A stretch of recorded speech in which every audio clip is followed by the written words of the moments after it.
Today, I'm going to show you how to make your neck healthy in just 3 minutes a day without ever standing up from your chair. And along the way, I'll explain those horizontal lines you see on the front of many people's necks, the so-called Venus rings or necklace lines. Most folks think it's just aging or skin. It isn't. It's a signal, and I'll tell you exactly what it means. Let's get started. Before we begin, let's do a quick check to see whether your neck needs attention. There are two kinds of signs: objective ones you can see, and subjective ones you feel. Let's start with what you can see.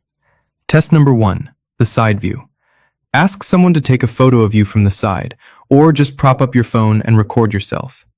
We want to see how well blood is flowing to your head.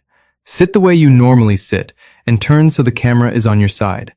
Your neck should be a straight continuation of your spine, one smooth line from your lower back up to the top of your head. If your neck pushes forward like this, or your chin tilts up like this, that means the blood vessels in your neck are being squeezed, and your head isn't getting the full blood supply it needs. Test number 2, the head turn. Sit comfortably, straighten your neck.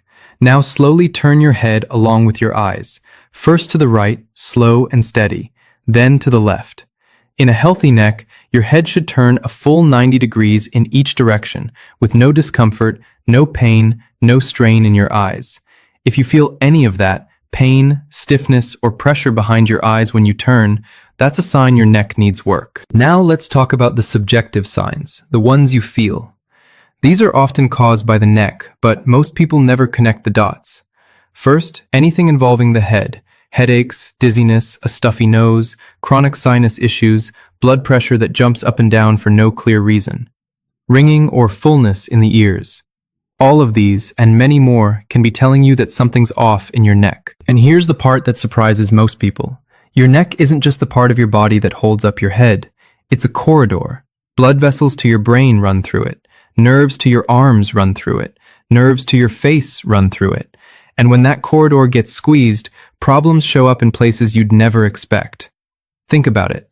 Most people assume panic attacks, see a therapist. Blood pressure swings, see a cardiologist. Numb hands at night, must be circulation or maybe the heart. One side of your face feeling off, must be a nerve problem. Ringing in the ears, must be old age. But the truth is, all of those complaints can come from one place: the neck.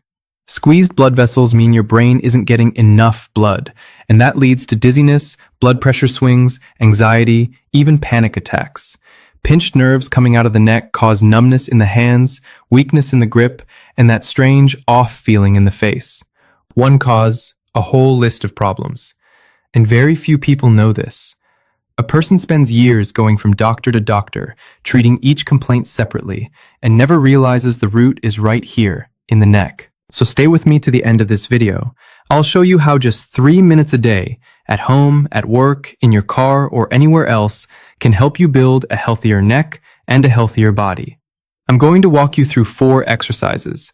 These are the same ones I do myself, and the same ones I recommend when someone asks me for something that actually works. They're very simple, but they get results. Before we get to the exercises themselves, a short bit of theory. Just the essentials, no fluff. I know some of you will write in the comments, just get to the exercises, skip the explanation. Friends, I don't share the theory because I have nothing else to do. I share it because you need to understand what's happening in your body and why each movement works. Never do an exercise if you don't know how it helps you. Your health is your responsibility. So if this is useful, hit that like button and let's keep going. So, anatomy. The neck is the most mobile section of your entire spine. No other section moves in as many directions, and because of that, it has a huge number of muscles. The bones in the neck are actually small, but they're surrounded by a thick layer of muscle, and on top of that, skin. And speaking of the skin, this is the perfect moment to come back to those Venus rings I mentioned at the start. Venus rings are those horizontal lines or creases on the front of the neck. Most people think they're just from aging or from genetics. They're not. They're a warning sign. Venus rings appear when the neck has settled, meaning the vertebrae have compressed, the space between them has shrunk, and the skin in front folds over itself. So Venus rings are actually a form of self-diagnosis. If you have them, your neck definitely needs work. And here's the good news. When you restore proper position and mobility to the neck, those lines become much less visible. In many people, they almost disappear. A few words about why neck problems happen in the first place. The biggest cause is lifestyle. If you spend hours looking down, reading with your head tilted, scrolling on your phone, hunched over a computer, you're cutting off blood flow to your head a little bit at a time. If you like to sit with your legs crossed, you might think, what does my hip have to do with my neck? But the moment you cross your legs, your whole spine shifts, and the neck has to compensate. And all of this is made worse by stress.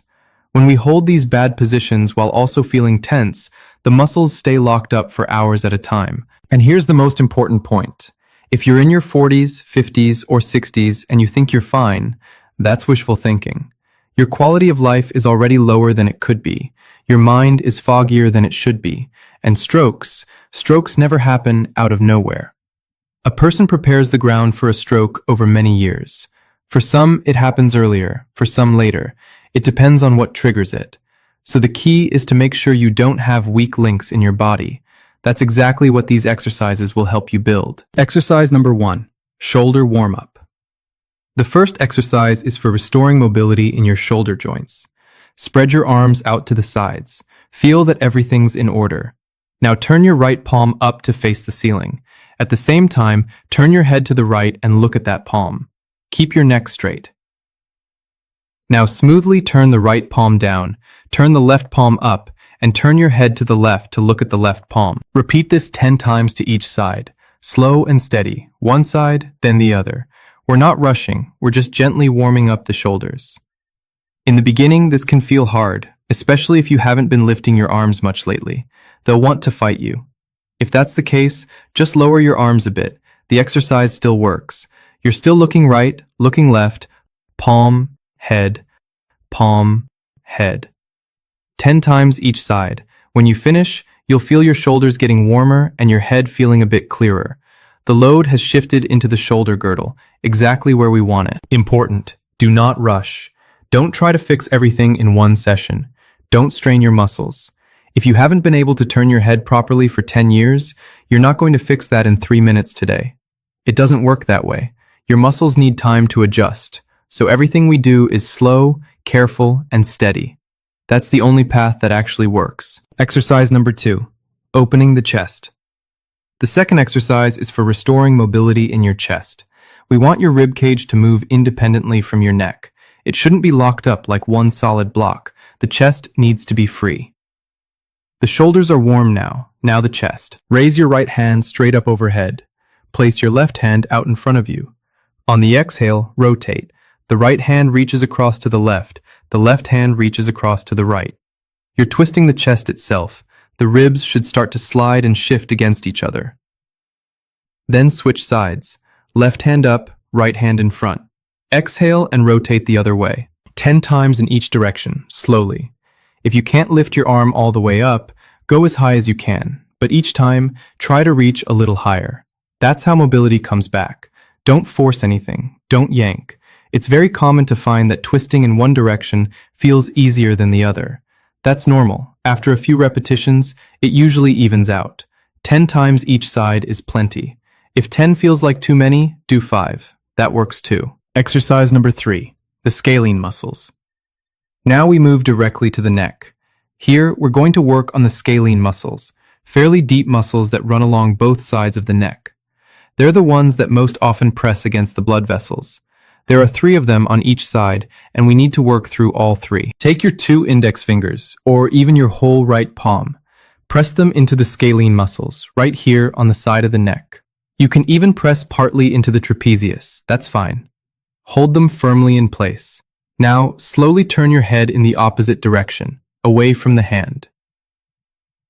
That's 1 repetition. Then come back, place your hand again. Press in, and slowly turn your head once more. Do 5 to 7 repetitions on this side. Now let's switch hands. The left hand goes onto the right side of the neck. Press in. Now slowly turn your head to the left, away from the hand. Smoothly, no rush. If you feel discomfort or sharp pain, slow down even more. Move as gently as your body allows you to. Slow work here is more beneficial than fast work. The fourth and final exercise,